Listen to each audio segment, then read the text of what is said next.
So we are continuing to talk about volume, but today we're going to talk about layers. We all met in small groups and talked about layers. Area is one flat bottom layer, or if it even has a layer. And height and volume is when we add height. So for this, we're talking about the area of the base. We have to figure that out. Area of the base is length times width. So I'm going to get my three colors again. I'm going to say length equals, width equals, and height equals.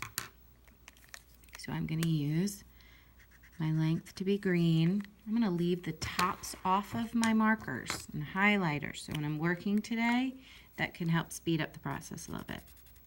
My width is going to be yellow and my height is going to be pink. So set up your three. Do the same thing, the length, the width, and the height. All right, so I have a length over here. I have a width, and length and width together give me the area. So this was a 1, 2, 3 by 3, and my height comes all the way up. So how many do I have? 1, 2, 3, 4. So I find the area of the base, which is 9. So I'm going to do area of the base times the height. So I get 36 units cubed. Okay, I need to see that cubed up there. Okay, so let's talk about the next one. I'm going to get my three colors out again. Okay, so I'm going to talk about my length. I'm going to talk about my width. And now I need my height, but this time it's over here. Height. My length, my width, and my height. So my length was green, so my length was 1, 2, 3, 4. My width was 1, 2, 3.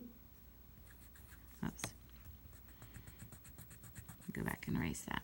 My height, which was pink, I have it, my key up here, 1, 2, 3, 4, 5. My length, my width, and my height. Remember, this is the area of the base. So my length times width was 4 times 3. So I have length times width times height. And my height was 5. So 4 times 3 is 12, and remember this represents the area of the base times that 5. 12 times 5, if you know your facts, is 60. Okay, 60 units cubed. I'm going to move up. I'm trying something new. I'm trying to do this with my phone, and maybe it's a little bit more clear. Maybe it's not as fuzzy. Trying different things. My length, my width, and here's my height. My height is kind of buried behind. So my height would be 1, and then I have another 1. So I have 1, 2. So my height is actually 2. It's how many layers I have. It's kind of hidden. 1, maybe I should have done it this way. 1, 2. That's my height. So my height was 2. The area of my base was 2 by 2, length times width. My length times width was 2 by 2. Okay, so I'm going to take my length times my width times my height. Remember my first 2 by 2, 2 by 2. And then I multiply by the height. So 2 times 2 is 4, times 2 is 8 units cubed. 8 units cubed. So over here, area of the base. I'm going to take my length. I'm going to take my width. Oops, my pencils and markers rolling away. Now, oops. Sorry. Let's try that again. I didn't go up. and my length. I have my width. Now I have my height. Okay, so area of my base is this whole bottom one. So I'd like you to fill this in and then finish this work. Highlight the last one down here, do the work, and so I'm looking for all these 5 sections to be filled in tomorrow. Pause the video because we are going to do one more thing. One more thing. Pause the video and come back when you're finished solving the rest of this page.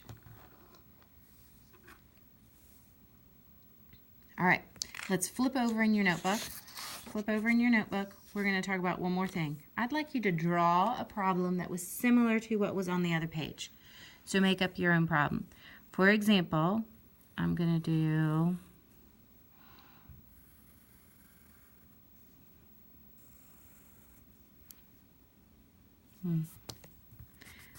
I was going to try to draw it like they do on the other page, but I think that's going to confuse lots of you, and you're not going to be used to drawing your rectangles that way. So I'm going to start over. So let's just draw it the same way that we've been drawing it. Let's draw our rectangle.